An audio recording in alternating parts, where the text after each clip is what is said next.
And after you're around, have a signature cocktail while enjoying our Friday fish fry from the clubhouse overlooking the 18th green. It's time to golf, Wisconsin. It's time to enjoy the bog. Gabe Neitzel here. Catch Jen, Gabe, and Chewy mornings 7 to 9 on 94.5 ESPN, WKTI, and WKTI HD, Milwaukee. A locally owned Good Karma brand station. It's time for the best 60 minutes of your life. This is the Homer Hour, broadcasting live from the Gruber Law Office's One Call That's All studio at the Avenue in downtown Milwaukee, alongside former Packer Bryan Bulaga. Here's Alex Strofe.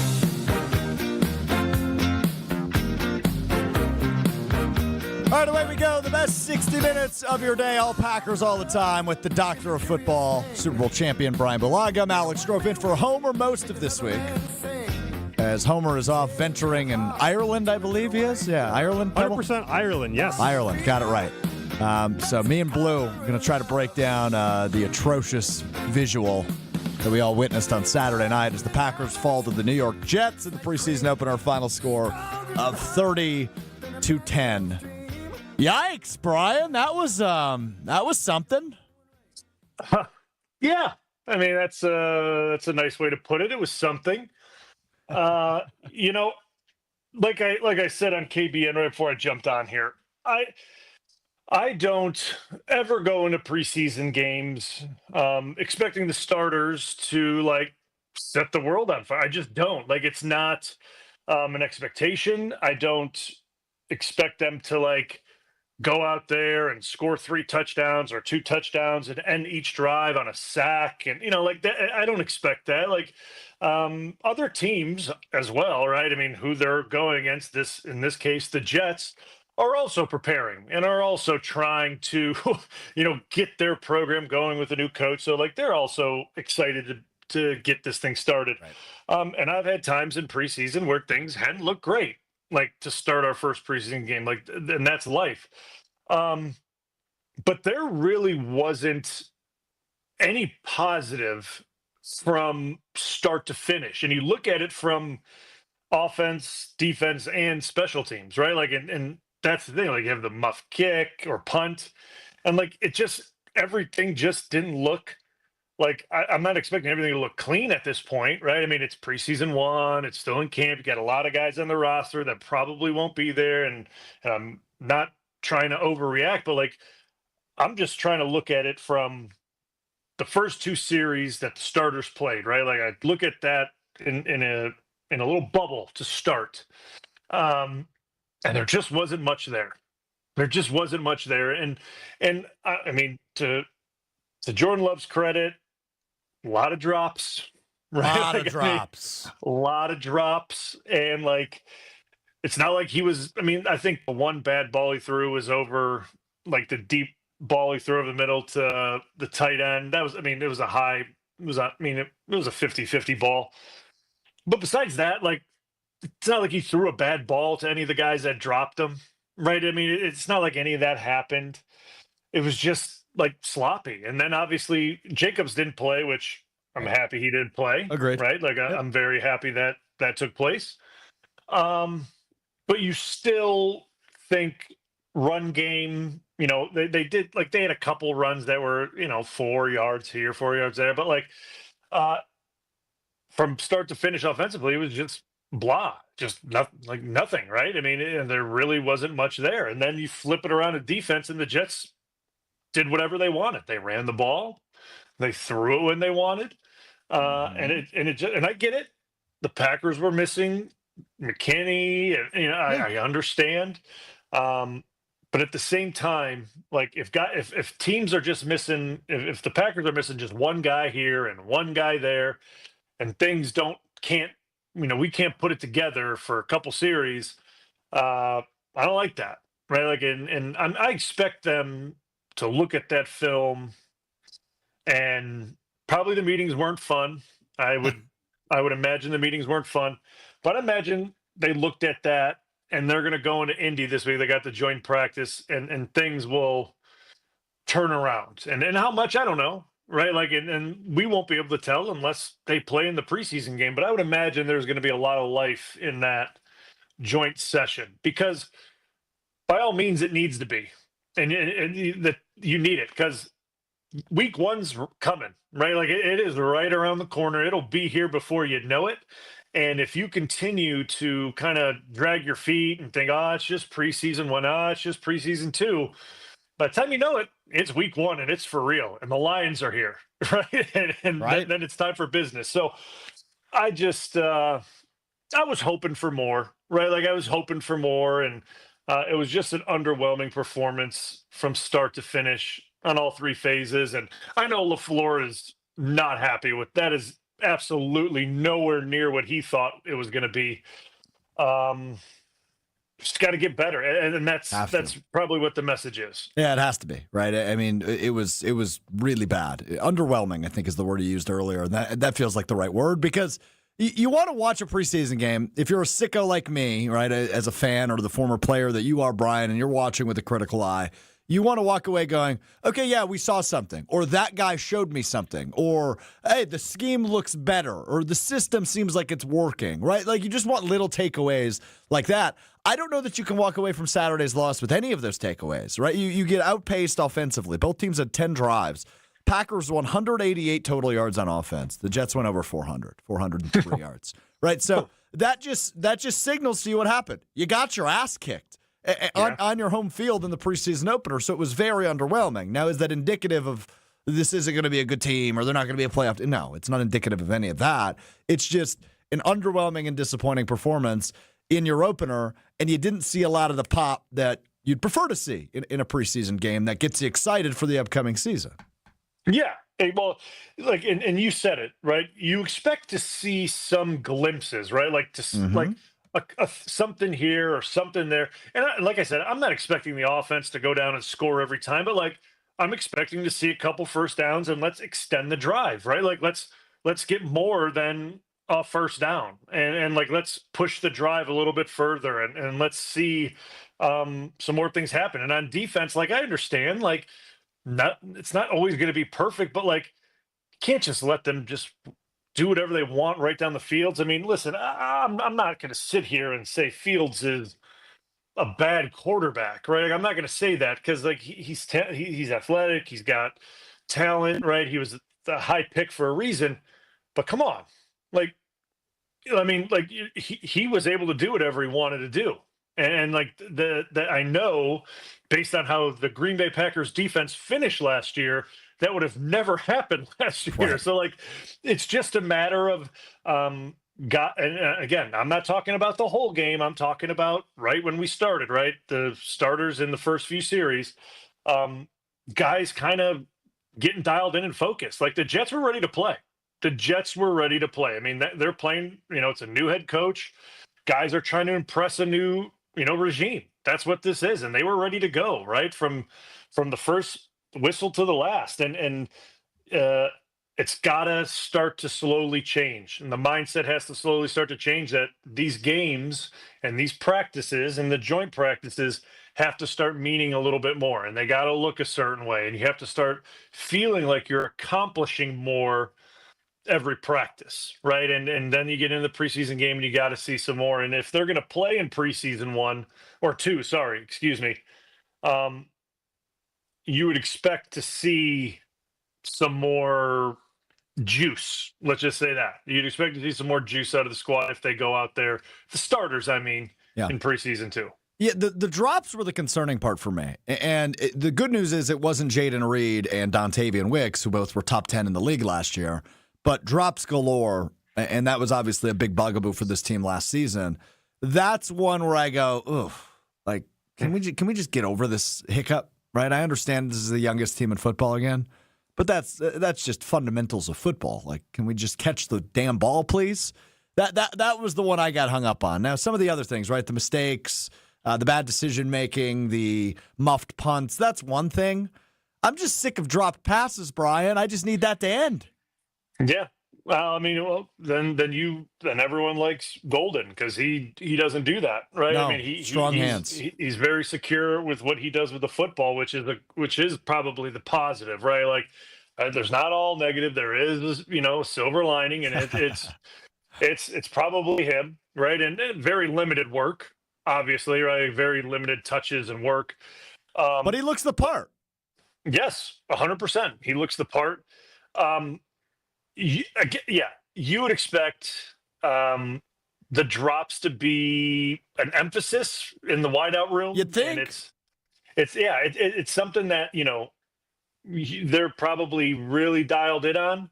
And then they go out and that's kind of the storyline, right? Like that's kind of the thing that is grabbing most attention is here we go again with the drops, which you're right. It wasn't Reeder or Wicks, but we got some injuries there too now, right? Like, and that's a problem. I think, what is it? Reed is injured. I think he was in a boot. He's in a boot. We'll talk about that in a bit because that's got me feeling the EBGBs a little bit. Yes. Yeah, me too. And I didn't even know that was going on, right? Like I read that report. I think it was like yesterday. I was like, what? Like when did he didn't play? So like, I didn't even understand. So yeah, like it's concerning. Like, it's concerning. But it's not like it can't be fixed, right? By the guys that are supposed to be, right? The guys that go out there, obviously Dobbs is, and I think he might have dropped one. I don't, if I'm not mistaken, maybe one. But guys just got to dial this thing in, man. Like again, the season's going to start very soon. Yeah, it is going to be here very soon. And guess what? You don't get to just play 2 drives.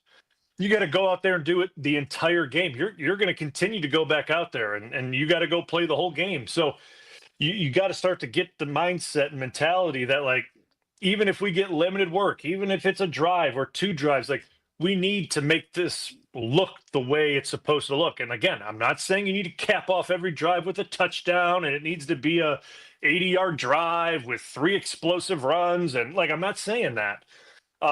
But there just has to be tendencies and qualities that when you look at it, you're like, all right, that's what we're looking for. Like that's the team that we're used to seeing or we think we're going to see this year. And it just wasn't, right? It just wasn't there. And that to me is what probably LaFleur was probably in some way, shape, or form saying to the guys after the game.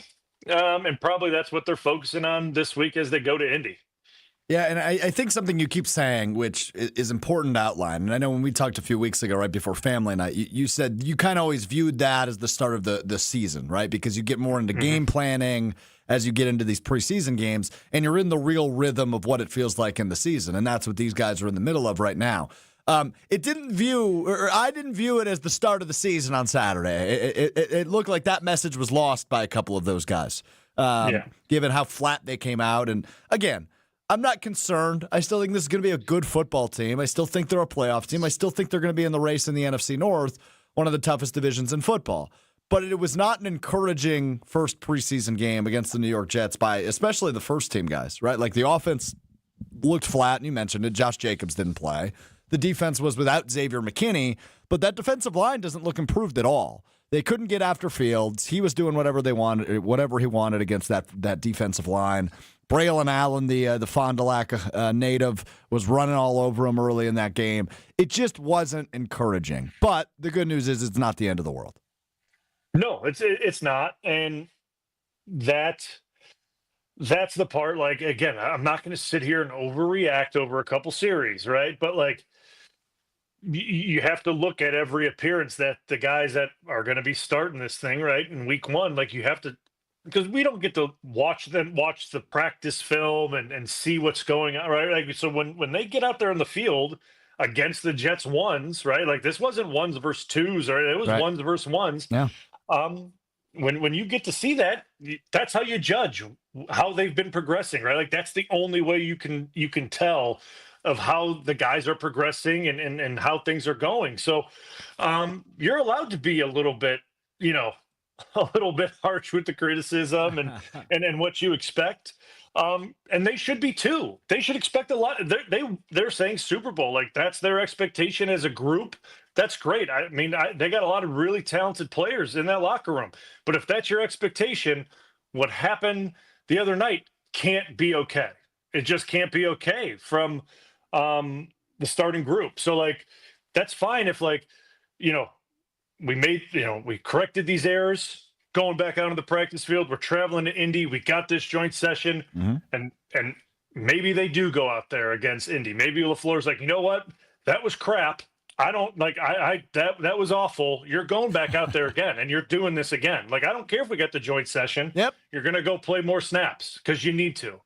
So we'll see if that's the case. I'm curious if that's how they handle it also. Bryan Bulaga, Alex Strofe with you here on the Homer Hour, ESPN Wisconsin. The Cardinals Talking text line open for you, 800-990-3776. Questions for Bryan Bulaga or takeaways from Saturday's preseason blunder as the Packers fall to the New York Jets. 30-10 the final score. Just brutal. See some of your responses. Scott, John, see your texts. We will get to those coming up next with Bryan Bulaga as we roll on. It's the Homer Hour right here on ESPN Wisconsin. Are coming up next on ESPN Wisconsin and the ESPN Wisconsin app.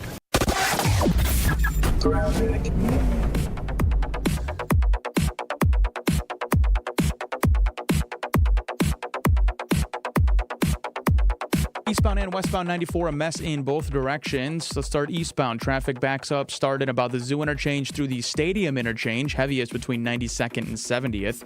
On the westbound side, you'll be crawling through the Marquette interchange into the Stadium interchange. 4145 southbound Highway Q to the Zoo, traffic begins to slow at Good Hope Road, and you'll be on your brakes through about Capitol Drive. On the northbound side, traffic starts to slow down about a mile south of North Avenue up through Hampton. Southbound 43 Brown Deer Road to downtown, you'll be backing up through about North Avenue, through the Marquette interchange down to about Lincoln. Mostly cloudy skies overnight tonight. Scattered showers are likely, a low 70 degrees. Tomorrow, chance of a rain shower or two, partly sunny, otherwise a high of 82 degrees. Dedicated to saving your community from unscrupulous contractors, Mother Nature can be unpredictable, so your roof, your siding, and windows don't need to be.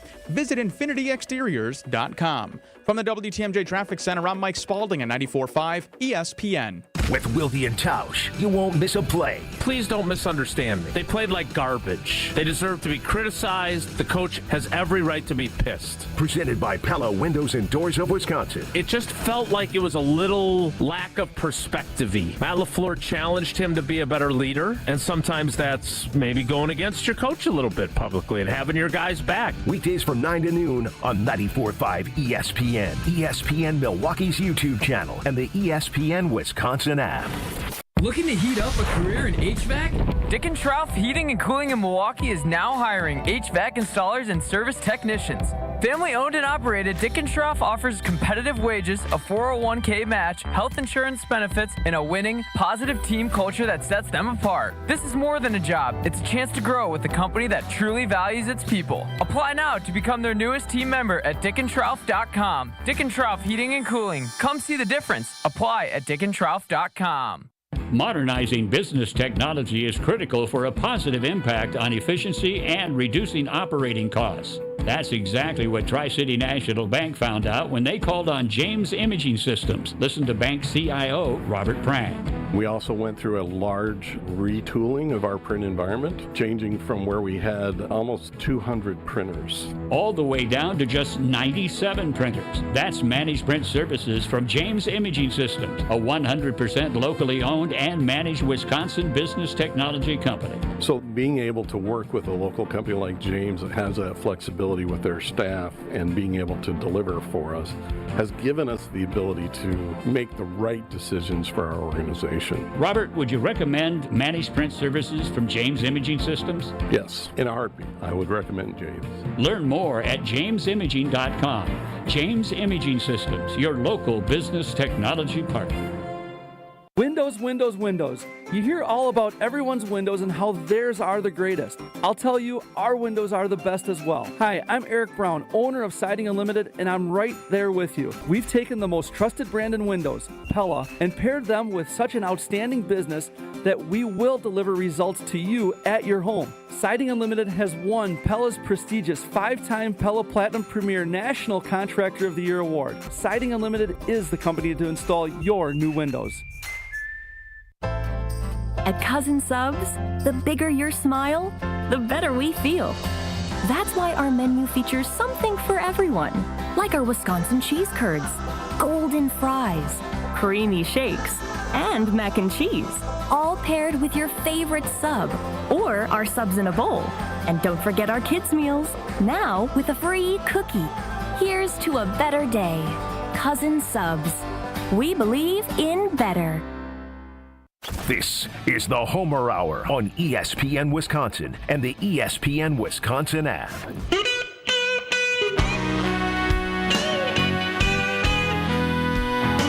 The Homer Hour, ESPN Wisconsin. Alex Strofe, Bryan Bulaga with you until 6 o'clock tonight, breaking down the Packers' preseason loss on Saturday to the New York Jets. We'll get to some of your responses on the Cardinals Talk and Text line in just a moment. But first, Bryan Bulaga going to tell us about his friends over at Surfside. That's right. I want to talk to everyone about my friends at Surfside. Summer's heating up, and there's nothing more refreshing than a nice cold Surfside iced tea and vodka or Surfside lemonade and vodka to break the heat. Why I like Surfside so much? It just tastes better than all those other drinks you see on the shelf. Doesn't leave your mouth feeling like you dumped a bag of sugar in your mouth after a few sips. And there's also so many great flavors, like my favorite, the half tea, half lemonade, peach tea, raspberry lemonade, and so many more. Made with real brewed tea and real vodka, Surfside's only 100 calories, 2 grams of sugar, and 0 bubbles. That's right, no carbonation, so it's easy to sip and enjoy no matter what your plans are this weekend. Look for the can with the sunset stripes, sold at bars, restaurants, and stores near you. Must be 21. Please drink responsibly. So, continuing to dive into to some of the preseason game number 1 takeaways. The Packers fall to the Jets 30-10. See a bunch of texts coming in that I want to get to. This from Scott and Racine. He says, that preseason game was on the coaching. Also, the linebackers and defensive backs would line up 5 yards behind the line to gain and immediately drop back another 3 yards and make it easy for the Jets to get a first down with no pressure.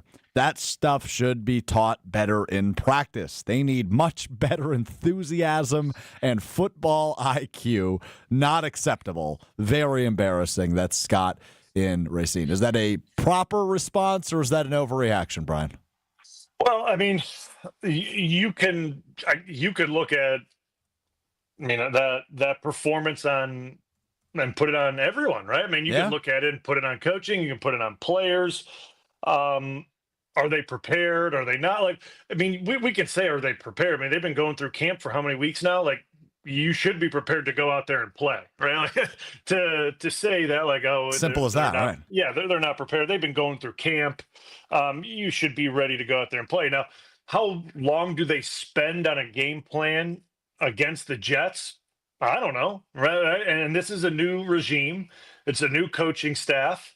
No tape on them. So you're kind of going out there blind based on tendencies of what the coordinators did at their last gig, right? So you're kind of guessing, so to speak, as offensive and defensive coordinator, what you're going to get and what you won't get. I'm not giving an excuse, but that's just the nature of preseason when you play a brand new coaching staff. You kind of have to figure out what they're doing. And we all know in the NFL, if you figure out, what they're doing too late, it ends up 30-10. And that's just the way it goes. So, I always put it on, and then this is me because I played and I always reverted back to players. Players have to dictate how these things go, right? They dictate their effort. They dictate the intensity, how physical they play. The coaches don't do that. That's all on the guys. They have to go out there and set the tempo and set the standard. The coaches stand on the sideline. Right, they stand there, they call the plays, they bring in and out. The guys have to look at themselves and look at the tape and do better. I'm not saying it's an overreaction, but there's certainly a lot to be learned from the guys, right? You give the coaches time to actually scout the Jets properly, it probably looks different. And again, it's not an excuse, but it's just the reality of it. But again, the players need to perform better with the plan that was put in front of them, and they didn't. Like he said, linebackers are lining up 5 yards off the ball and dropping back. Can't really do that when the Jets are turning around and handing the ball off and they're gashing you. That's not that can't happen. Just small things like that. That's preseason 1 that you need to clean up in the film room and carry that over into next week when you play the Colts. Yeah, I'm with you on all of that. It's a lackluster game, but it's just a preseason game, right? Dave from Aaron chimes in. I'm going to chalk that preseason game. Excuse me. I'm going to chalk that up to a preseason game that won't be here anymore when the league goes to 18 games, and just try to push it out of my mind. That's Dave from Aaron. That's one way to approach it. I do want to hear from the head coach after the game and an interaction he had with our buddy Jason Wilde, because it's probably never good when the press conference contains questions and answers about the punter, Daniel Whelan. Here's Jason Wilde and Matt LaFleur after Saturday's loss. Man, it's never good when you're talking about the punter, but did Daniel have a good night at least? Sure seemed like it. I mean, I'm sure his leg's a little sore than we'd like it to be. Definitely had to use him more than we wanted to. And John in Milwaukee chimes in on the Carbless text line, 800-990-3776. Lists is more with Carbless. Daniel Whelan in his 5.0 second hang time is the only positive from the whole game. That's John in Milwaukee. That's always good when we're talking about punters, Brian. Yeah, and like, again, I don't there's always a positive, but like, and I get a punter having a nice day is a positive, but like that means something's going really bad on one side of the ball, right? Like that means offensively it's going very poorly. So it's hard to like be like, but the punter's doing really well, but he's punting a lot. So like it means offensively it's going really poorly, kind of like what Matt said to Jason there. So like, yeah, I mean, yeah, he had a nice day. You know what I mean? He punted the ball well. I'll give him that. But you don't want your punter on the field that often, right? Like it's just not what you're looking for. But I'm glad that we have one that can do it when needed, right? Yeah. Like I'm glad he's there. 6 punts and 10 drives. That math is not good last time I checked. No, that math is not good. Not a good percentage. No, it is not. I want to go back to Matthew Golden, who we talked about a bit, because it was limited time for him, but he certainly looks the role. He looks the part of a true number one wide receiver. He had the 7-yard reception on a slant, and then he got a pass interference called against the defense, against the Jets, that he was able to get called on him. So those were like the two moments for him, but both good moments. And then you got to see some of the speed on display. You got to see the strong hands, as I mentioned, on that 7-yard reception in the first quarter. I just think he looks off the release, Brian. He just looks so much more advanced than a guy like Romeo Doubs, and he just looks the part. And I think the Matthew Golden hype is real, and I think it's deserved at this point in the offseason. Yeah, I mean, he is a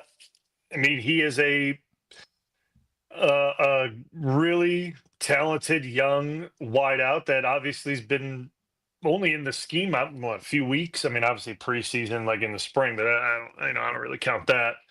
But he's a smooth route runner. Like you see it. Like he's able to get off the line easy. You've seen it in clips in practice. He's a very good route runner getting off the line, and he's able to create space for himself, which is obviously very important for wideouts to create space. But at the same time, he's got strong hands, and he pulls the ball in, and he did that the other night with that 7-yard slant. Like, again, I'm not crowning a guy for catching a 7-yard slant, right? Right. I'm not making a big deal out of that, but like you're trying to find some positives. So here, like I'm right there with you. Like he was one of the positives, and like, but the thing is, he's been showing that throughout camp, right? That's been the report through camp, that he's been performing that way. So to see him then take that to the game against guys like Sauce Gardner and the Jets defense is a very good thing, right? I mean, it's a very positive thing that he's progressing in this manner, because we don't know. Obviously, I don't know if you want to get into it now or later. It doesn't matter with what's going on in the room with the injuries. Yeah, he may be needed way more earlier, right? Whether he might have earned it regardless to get more snaps early on, right? He might have in camp. He might have earned that earlier regardless. He may be needed way more earlier based on injuries. And to see that he's progressing that way is fantastic. Yeah, so what Brian's alluding to is Jaden Reed, the Packers' leading receiver each of the last 2 seasons, in a walking boot, which is never a good sign. That means it's a significant injury. The hope is he is back for week 1, is what everybody around him is saying, but that's about all the information we have at this point, is that he's in a walking boot, he's got an injury, and we hope to see him come week 1 against the Detroit Lions, but that's about it. So to your point, that's only going to elevate Matthew Golden's role even more. But I think back to last year, and I'm sure you remember this, Brian, when Matt LaFleur was asked about a number 1 wide receiver, and he said he wanted to vomit every time somebody brought it up. I don't think he wants to vomit anymore, because I think he's got a guy that can certainly maybe not right away, but certainly evolve into that guy for this team. At least that's just based on pure skill set and understanding of the offense and the strong hands. Matthew Golden certainly looks the part of a number one receiver. Yeah, he does. And then, I know last year, right, it was, we're trying to keep the locker room and that room, happy, and no one's the one or no one's the two. And we don't want people skipping work. Exactly. Yeah. But in reality, we all know it. Every team has a 1. Every team has a 2. That's just the way it goes. A perfect example of this is you look at Cincinnati, right?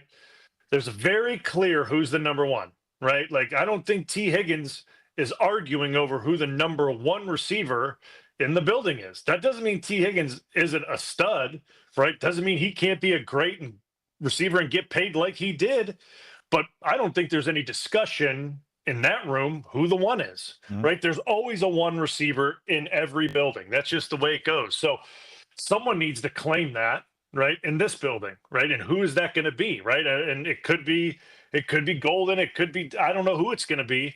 But someone needs to grab that, right, and become that guy for Love, because he turns on the tape and he sees a drop here and potentially a drop there, or I don't know what the routes were, if there was blown routes here. I have no idea. But he needs that guy that he can count on all the time, right? He needs that type of wideout. So who is going to become that guy in these next 3 weeks to give him that confidence going against Detroit? Because it's not that everyone can't play a role, right? Everyone, all the receivers go out there, that they're running routes, and if they're open, he's going to deliver the ball. But we're talking about gotta have it moments. Gotta have it moments. There was a time period it was always Greg Jennings. Yeah. And then all of a sudden it evolved into Jordy Nelson. Right. And then it evolved into Devontae Adams. And that's just the natural cycle of these things. Guys become number 1s, and that's the way it goes, right? So who is that going to be for the Packers this year? Who is Jordan Love's go-to guy going to be? And that's what we're waiting to see play out for the rest of this camp. Jordan Love had tape on his left thumb today. So I don't know what the story there is. He did not meet with reporters. We might be able to get an answer on that tomorrow as they get back to a public practice, and he will likely meet with reporters. But a taped left thumb, which is not his throwing hand, which is a good thing for Jordan Love at practice today. Hey, did you miss your chance to join the ESPN Wisconsin Fantasy Football Draft? You still have a shot right now. 4 callers. Let's just go callers 1 through 4 on the Carbless Talk and Text line, 800-990-3776. You could win a spot in one of the leagues or be invited to attend the event. This is your chance to take one of the spots if someone backs out or can't attend. Life happens, right? So there's going to be the opportunity to join a league. It's your shot to be part of the biggest fantasy football night of the year at Potawatomi Sportsbook. You must be 21 years or older to win. Right now, callers 1 through 4 will win a spot on that list for the ESPN Wisconsin Fantasy Football Draft. Callers 1 through 4 right now, 800-990-3776, 800-990-ESPN, your way in to the ESPN Wisconsin Fantasy Football Draft. We do a little tackle talk. Rasheed Walker, Jordan Morgan. Coming up next, it's the Homer Hour, ESPN Wisconsin. The Homer Hour is back after this on ESPN Wisconsin and the ESPN Wisconsin app. Eastbound and westbound 94, a mess in both directions. Let's start eastbound. Traffic backs up starting about the Zoo interchange through the Stadium interchange, heaviest between 92nd and 70th. On the westbound side, you'll be crawling through the Marquette interchange into the Stadium interchange. 4145 southbound Highway Q to the Zoo, traffic begins to slow at Good Hope Road, and you'll be on your brakes through about Capitol Drive. On the northbound side, traffic starts to slow down about a mile south of North Avenue up through Hampton. Southbound 43 Brown Deer Road to downtown, you'll be backing up through about North Avenue, through the Market interchange down to about Lincoln. This traffic report is brought to you by Comfort Awnings. Get a free estimate right now at comfortawnings.com. Mostly cloudy skies, scattered showers overnight tonight, a low of 70 degrees. Tomorrow, chance of a rain shower or thunderstorm, a high of 82 degrees. Weather report brought to you by the Harley-Davidson Foundation's Rev and Rumble Boxing Night, free at Davidson Park, Saturday, August 23rd, 3 to 8 p.m. More details at revandrumble.com. From the WTMJ Traffic Center, I'm Mike Spalding at 94.5 ESPN. Ready to escape to a resort that has it all? The Island Resort and Casino is your total thrill getaway, where championship golf, a luxury spa, world-class gaming, and epic entertainment come together. Tee it up at Sweetgrass and Sage Run. Unwind at the Drift Spa. Dine, play, win, repeat. Go all in on an unforgettable getaway. Book your total experience today at islandresortandcasino.com. It's Jen Latta from Jen, Gabe, and Chewy. For me and my family, finding the perfect home is a journey, but we don't walk it alone. With the We Sell Group, Rob and Nick aren't just real estate agents, they're part of our family's team. They bring us options, perspective, and peace of mind. While they navigate the market, I can stay focused on all that life has in store. Because at the We Sell Group, it's not just about the home, it's about the people and the path it takes to get there. The We Sell Group, more than agents, part of your journey. Get started with Rob and Nick at wesell.kw.com. The only thing that tops our selection is your savings discount liquor. Faith and Bigora, lads and lassies. Irish Fest is almost here. One of the great Milwaukee summer festivals. And we'd like to send you there. Compliments of Discount Liquor. Hi, this is Marie from Discount Liquor. Purchase any one 18-pack bottle of Coors Light or Coors Banquet and receive one free ticket to Irish Fest. But don't delay. Tickets go quickly, and I know you don't want to miss all the great Irish food and beverages. Visit us today at 51st in Oklahoma and Milwaukee, and on Barstow and Maine in downtown Waukesha. Discount Liquor, voted best liquor store in Milwaukee again. See us this week for your free Irish Fest ticket. The only thing that tops our selection is your savings discount liquor. Check out all of our weekly specials at discountliquorinc.com. Joint pain makes it hard to enjoy anything when it comes to life, let alone the small things like getting out of bed or walking down a flight of stairs. Whether it be hoping it'll just disappear or feeling like you've tried every other option, let me tell you, you haven't tried them all if you haven't tried QC Kinetics. This is Brad Nortman, and I have to tell you about my experience when I visited QC Kinetics at the Greenfield location. It was incredible to see with my own two eyes all the tools that they have to get you feeling your best and get rid of that pain for the long term. QC Kinetics is the nation's leader in regenerative medicine, and they have cellular therapies that's going to get that pain away for the long term and get you living your best life again. Your pain-free life is waiting for you on the other side of calling QC Kinetics, because there is your free, no-pressure consultation where you can be evaluated, put on a personal plan of pain relief, and be able to tell if you're a good candidate for QC Kinetics. Grab the phone now and call QC Kinetics for that free consultation. Call them today at 414-285-3474. 414-285-3474. That's 414-285-3474. You're listening to the Homer Hour on ESPN Wisconsin and the ESPN Wisconsin app.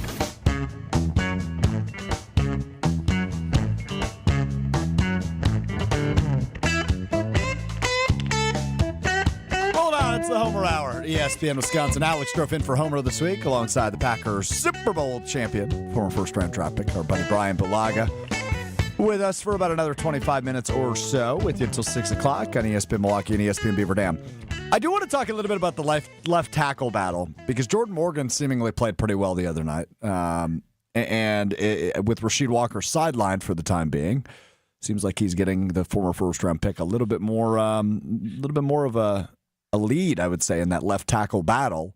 And that makes you wonder, well, what do they do with Rasheed Walker? Is he just your backup swing tackle? Do you try to trade him in the final year of his contract? Right? It brings up that conversation. But it's a battle, and that battle will not be decided until, well, September 7th when they play the Lions, right? I mean, that's the way you're viewing it as well, I would assume? Yeah. I mean, and from what I watched for Jordan Morgan, I thought he played just fine, right? Like, there were no... didn't allow a pressure. Yeah, there were no glaring mistakes. There were no there was no issues. And I don't know how long Sheed's going to be out, right? Like, I'm not too sure of the timeline on that. Jason Wilde, when we talked to him last week, it seemed like it wasn't too severe from what he made it seem. Wasn't good enough to play, obviously, this game, and it gave Jordan Morgan a really good opportunity against the Jets, and he took it, right? Like, and he played well, and I mean, that's that's the NFL in a nutshell. That you give guys opportunities, they're able to close ground, and if they perform well, that's how guys get their foot in the door to make things a competition when it may not be, right? She might have been having a phenomenal camp, right? Like, and it was a competition, but you get a little banged up, you miss time. Jordan Morgan steps in, and he plays, and he plays well. Okay, now the conversation gets going, right? Like, and it's not a conversation with us, not a conversation with me or you, or that has nothing to do with us. It's the coaches and the GM and the decision makers, right? That's the conversation. So it'll be interesting to see, right? Like, as the preseason continues to play out, if she's going to get reps in the game, and how, if he does, how do he and Jordan Morgan kind of split those, or how it goes. That it'll be interesting to see how that works. Also, sorry, go ahead. No, I was just gonna say Rasheed Walker's been out for 8 days with a groin injury, but you can continue. Oh, okay. No, I think what I was gonna say is it'll be interesting to see. I mean, I don't know who's going to Indy from beat writer standpoint. I would assume Domofsky normally goes to those. Yeah. It'd be interesting to see who takes the majority of the reps at the ones. Is it Jordan Morgan? Is it Sheed if he's back practicing? That'll be interesting to see, because that's the joint session is supposed to be like your preseason game, or it's supposed to be as close to a game as you can get. So that'll be interesting to see. But yeah, you leave the door open a little bit. Guys can sneak in and turn something that might have not been that much of a competition into one. So yeah, I mean, we won't know until week 1, but I mean, the battle could heat up a little bit here in the next week or so. Yeah, it certainly could. So from Rob Domofsky earlier today. So today's practice was closed to the public but open to the media. Practice number 13 for the Packers.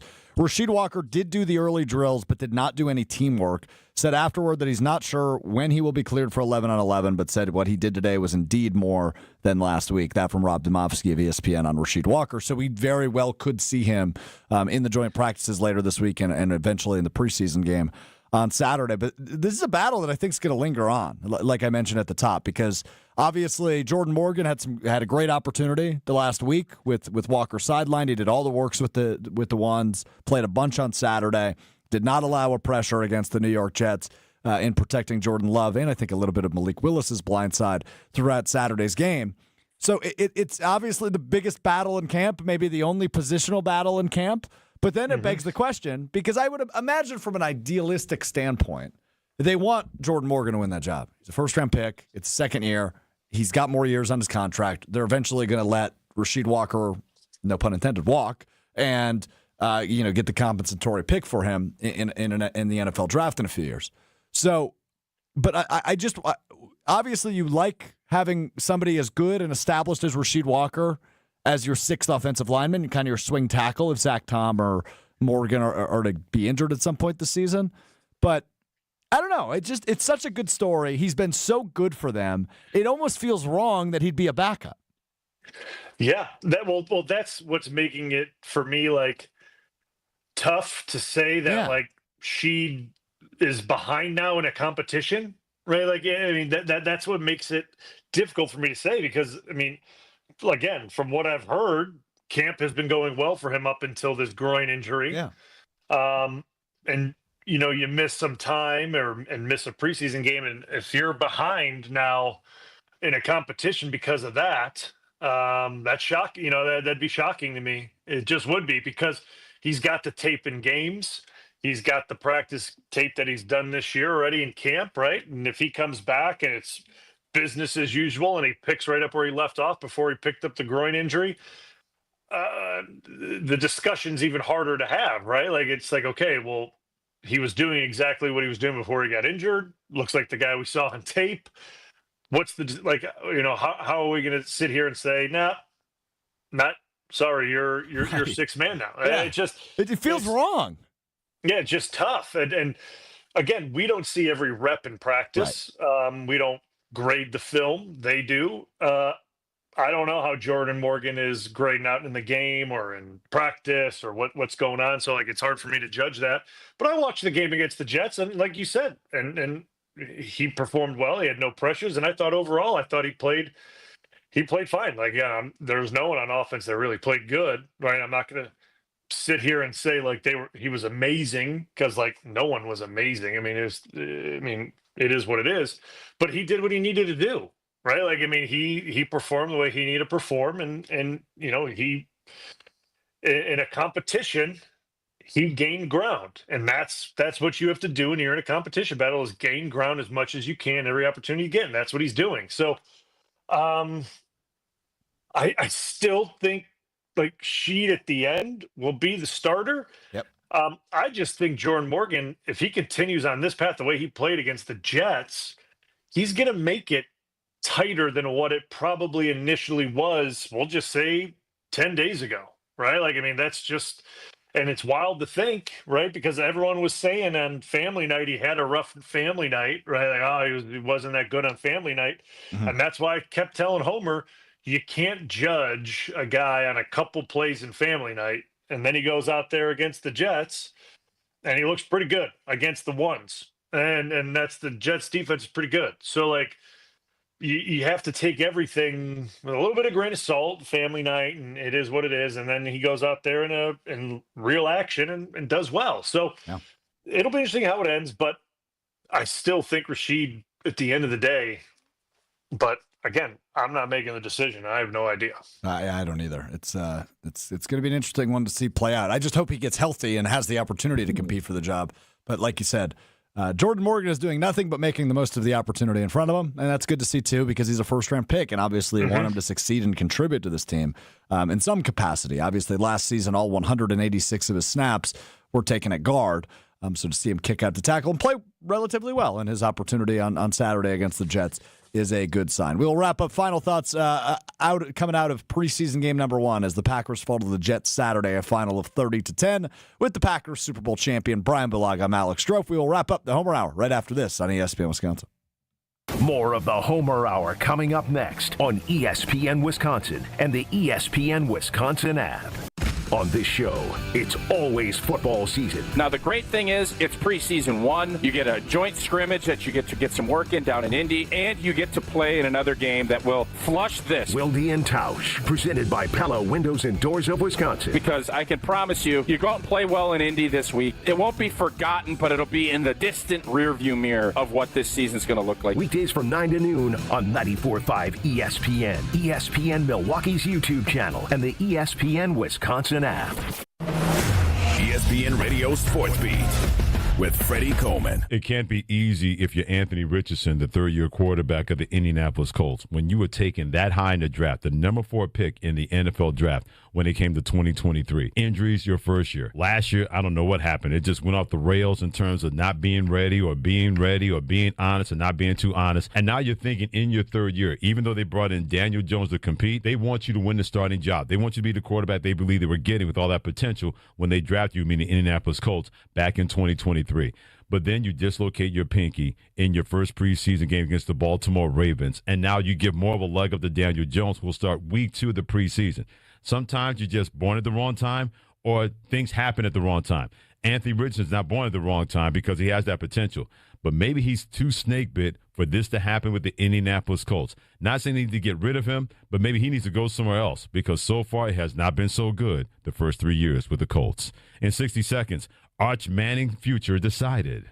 Your fantasy draft is here. The Smack Talk is starting, and this season, ESPN Bet is giving you more ways to ride with your squad. Introducing ESPN Bet Fan Center, where you can instantly link and bet on your fantasy teams right in the ESPN Bet app. An enhanced sports betting experience only from ESPN Bet, the sports book for sports fans. Download the app today. Must be 21 plus. Gambling problem? Call 1-800-GAMBLER. In New York, call 877-8-HOPE-NY or text HOPE-NY 467-369.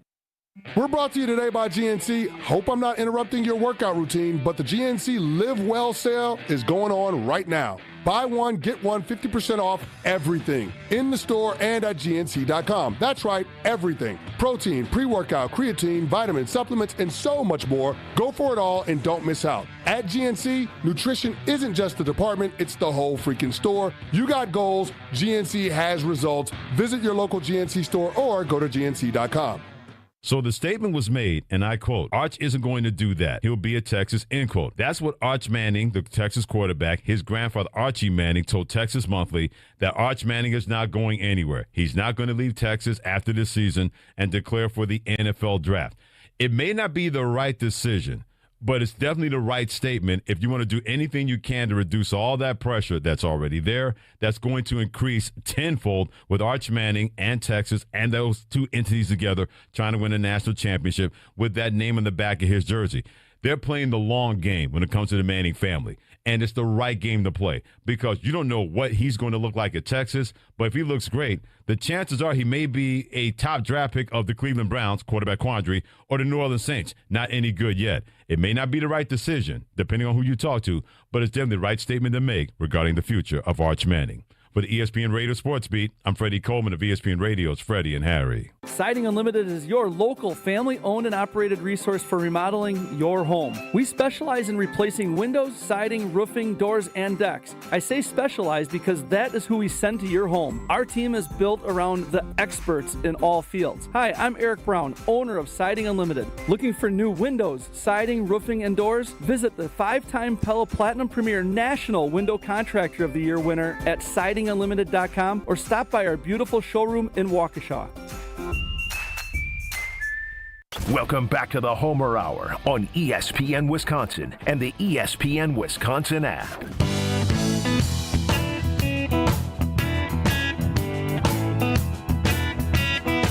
Put the bow on the Homer Hour, Monday edition. Yes, I'm drinking whiskey.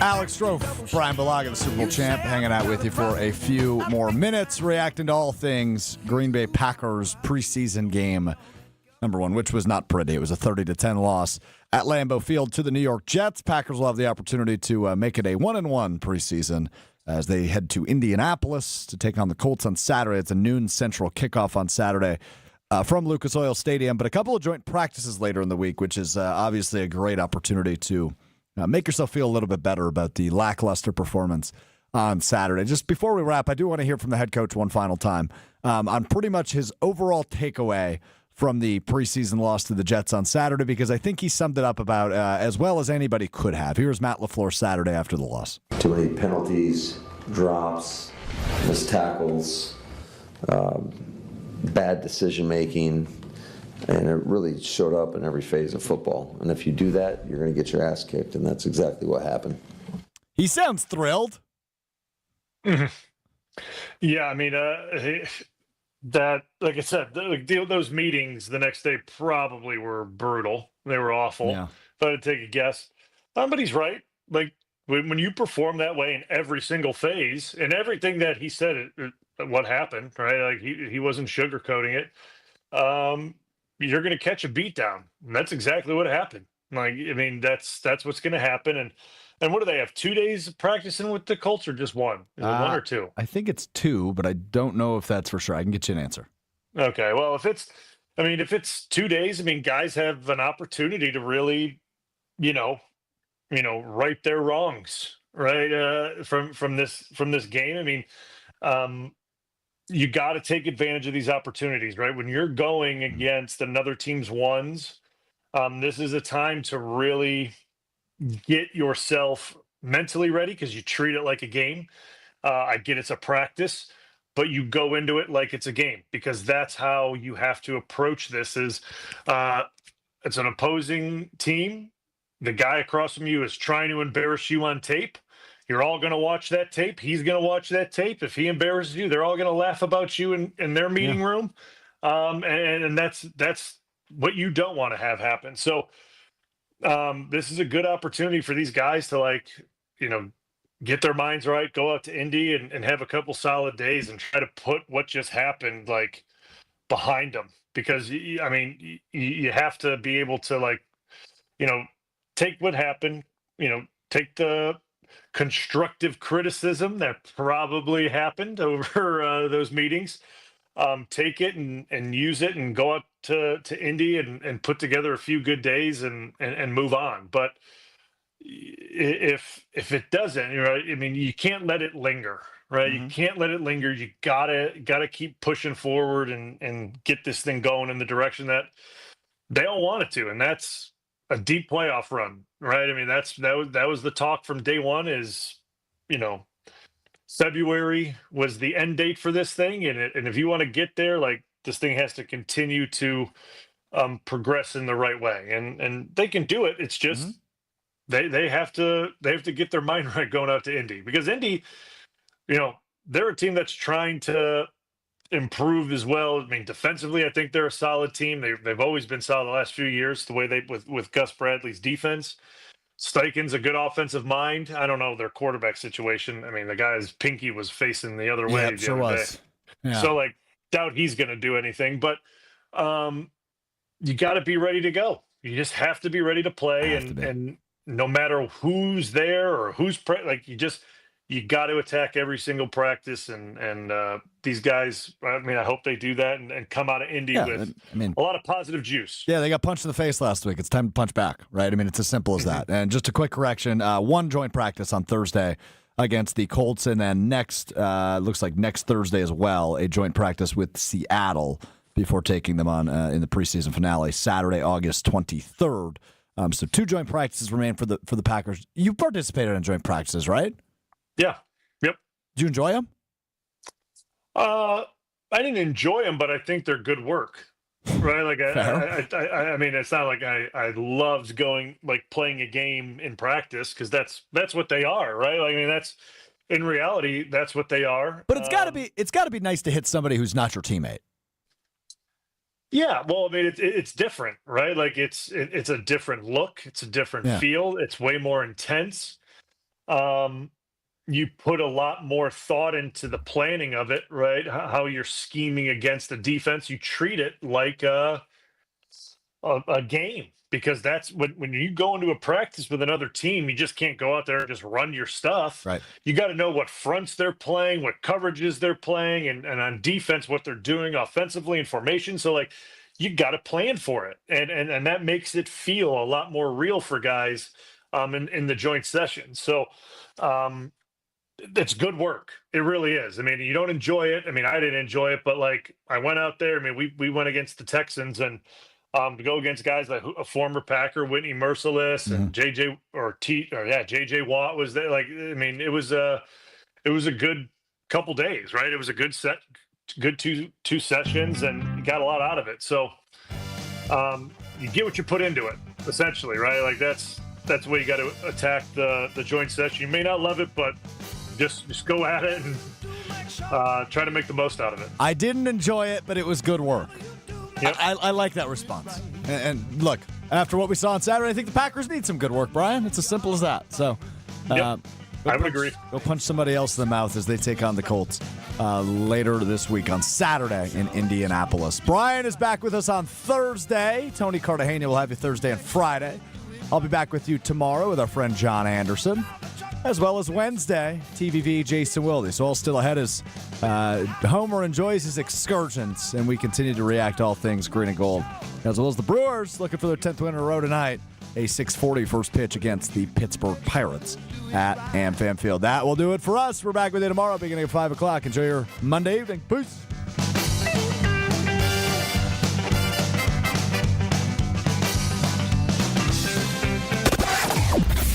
Traffic volume remains heavy, as do backups across the system. Eastbound 94, you'll be really slow right around the stadium